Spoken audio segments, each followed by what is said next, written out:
Bienvenue dans cette vidéo où nous allons utiliser la fonction si dans deux nouveaux cas qui servent encore une fois d'exercice, hein, ils ne sont pas forcément des cas tirés de réalités concrètes, mais qui permettent, comme d'habitude, de s'exercer afin d'être plus à l'aise avec cette fonction pour pouvoir être capable de l'utiliser dans nos cas professionnels de jour en jour.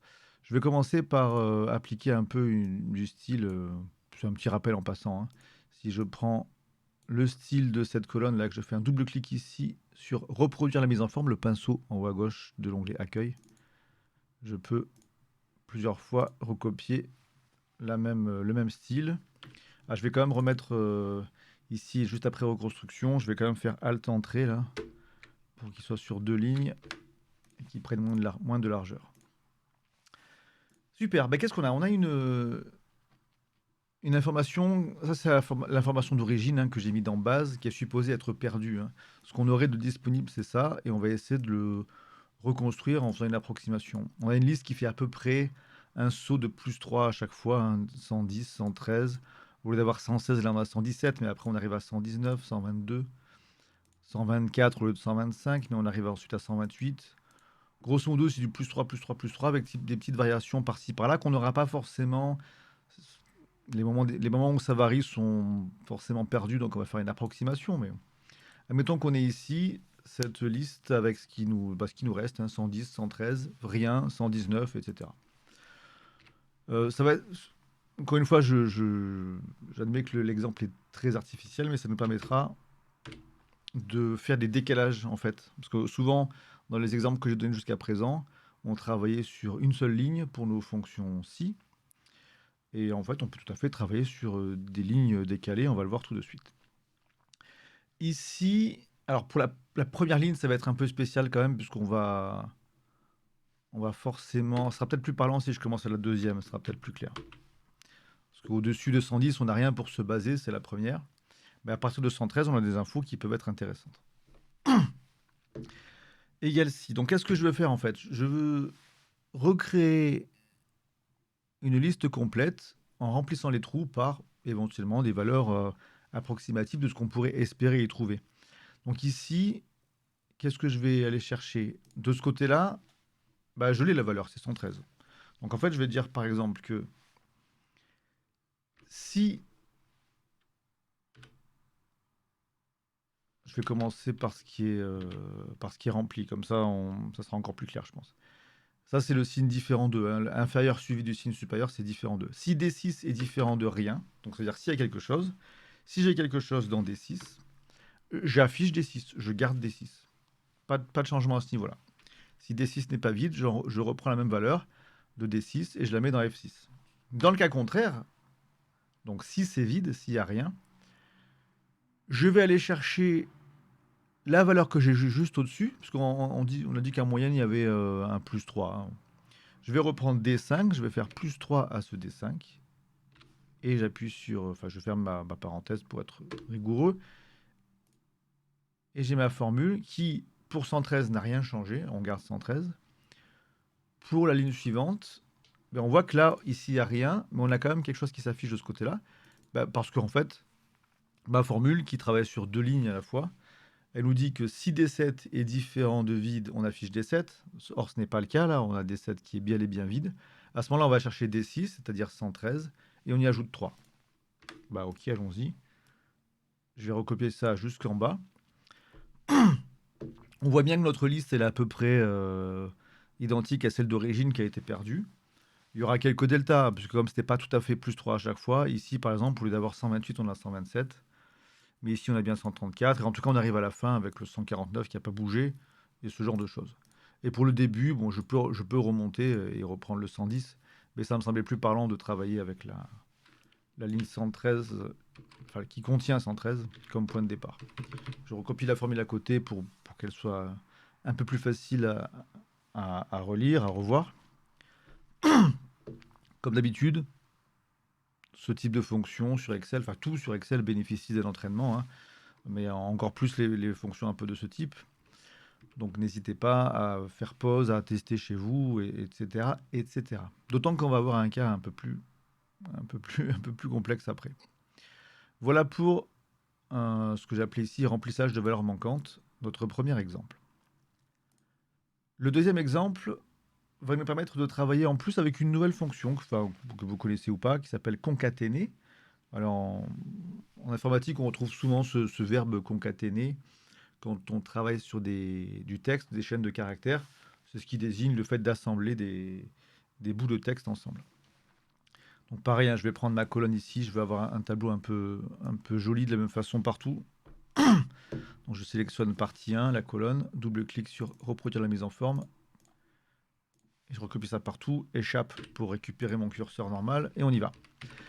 Qu'est-ce que je veux faire ici? J'ai une partie 1, une partie 2, une partie 3 qui sont censées représenter un code final. On va donner un peu plus de place. Les parties du code doivent contenir 3 caractères chacune. Ça, en fait, je vais avoir un code qui va ressembler, par exemple, à... Là, je vais le faire à la main. Non, je vais le noter ici. Exemple. 464 pour la première ligne, tiré 380, tiré 430. Sinon, voilà. Si jamais j'ai des cas où il n'y a pas 3 caractères pour la partie 1, partie 2 ou partie 3, il faudra les reprendre. Donc on va les modifier. Pour l'instant, on va remplacer par X. Bah, pour la deuxième ligne, je peux faire ça. Je peux dire la deuxième ligne, à la place du 1, on va mettre X. Ensuite, on mettra 126. Ensuite, on mettra 361. Et ça veut dire que le code devra être modifié pour remplir les conditions requises, etc. Bon, bah allons-y, hein, on va voir ça. Alors, je vais décaler ça pour pas que ça nous gêne quand on écrit notre formule.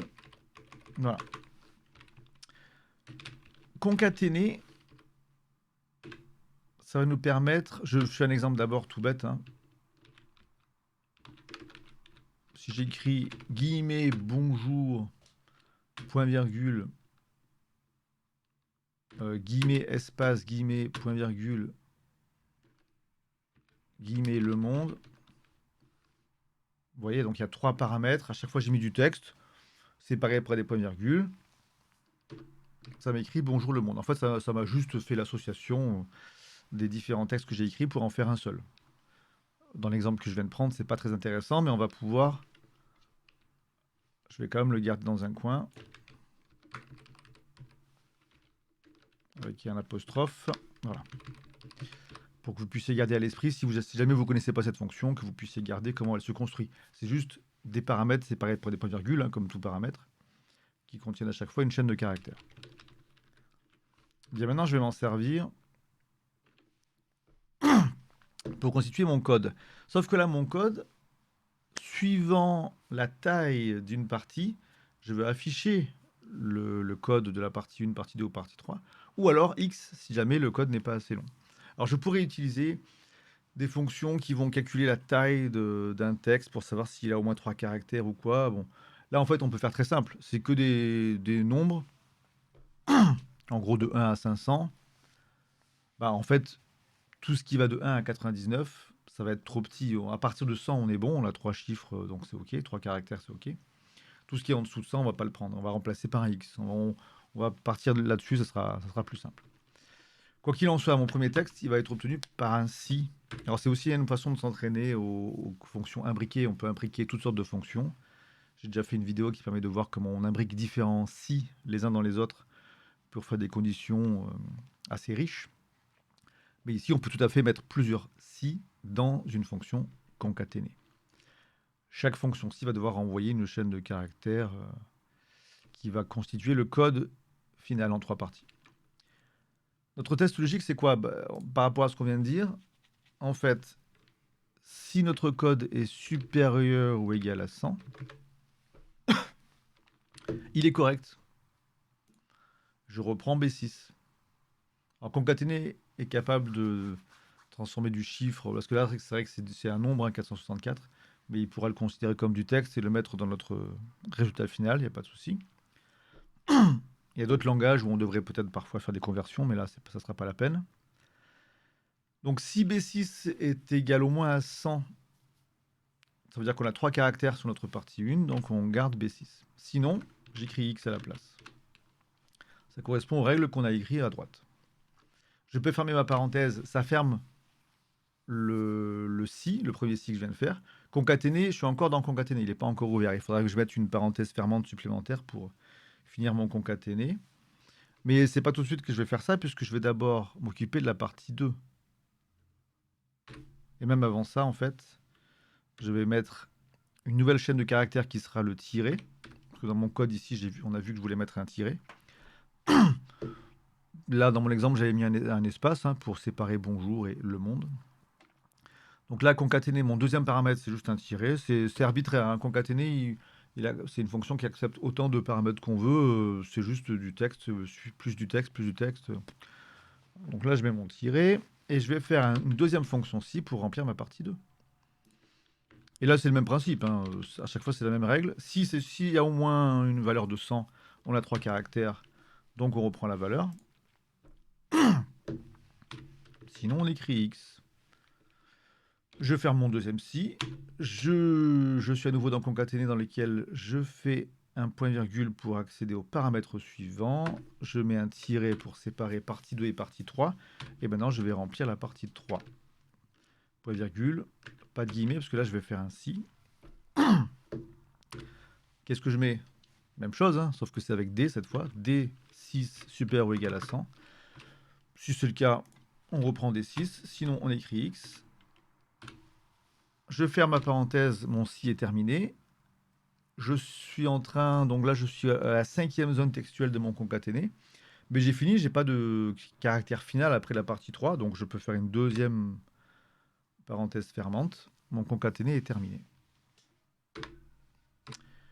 Mon code final 464, 380, 430 séparé par des tirets. Je recopie. On a bien le 1 qui est remplacé par un X ici, le 9 qui est remplacé par un X, 58 remplacé par un X, 72 deux fois remplacé par X et X. Dans l'absolu, je pourrais mettre même, voilà, franchement, triple X. Y a pas de, une fois que c'est parti, il n'y a pas de problème pour Excel. Il a bien compris le principe. Ça ne pose pas de souci. Je vais recopier ma formule en dessous, là où il y a de la place pour qu'elle soit bien visible, et la mettre en gras. Alors j'ai bien conscience que ça peut être un peu intimidant, bien sûr. C'est pas un souci si c'est le cas. Ne considérez pas que c'est grave si vous ne saisissez pas tout de suite ce qu'on vient de faire là. Soit vous considérez que vous n'avez pas besoin de ça tout de suite, soit vous prenez le temps de le refaire de votre côté, en mettant la vidéo à côté, en faisant pause si besoin. Ça peut être utile quand même d'être capable de combiner plusieurs fonctions en mettant certaines fonctions dans d'autres. Là, on a vu un exemple parmi d'autres, mais il y aurait plein d'applications possibles. Même si, dans 95% des cas, on n'a quand même pas besoin de faire ça, bien sûr. Voilà qui conclut nos 2 exemples d'utilisation supplémentaire de la fonction si. Pour rappel, il y a plusieurs vidéos qui ont été faites avant ça pour examiner des aspects plus basiques ou en tout cas pas mal d'aspects différents de cette fonction et d'autres fonctions connexes comme si, erreur ou ce genre de choses. Donc je vous invite à vous y référer si besoin. Et dans tous les cas, de toute façon, on se retrouvera volontiers pour d'autres vidéos sur d'autres aspects d'Excel. Écoutez, bon travail à vous dans votre entraînement. C'est comme toujours, je le répète souvent, l'important pour retenir et pour être à l'aise, c'est de pratiquer. Donc essayez de refaire les mêmes exercices en les modifiant un peu à votre manière. À une prochaine fois.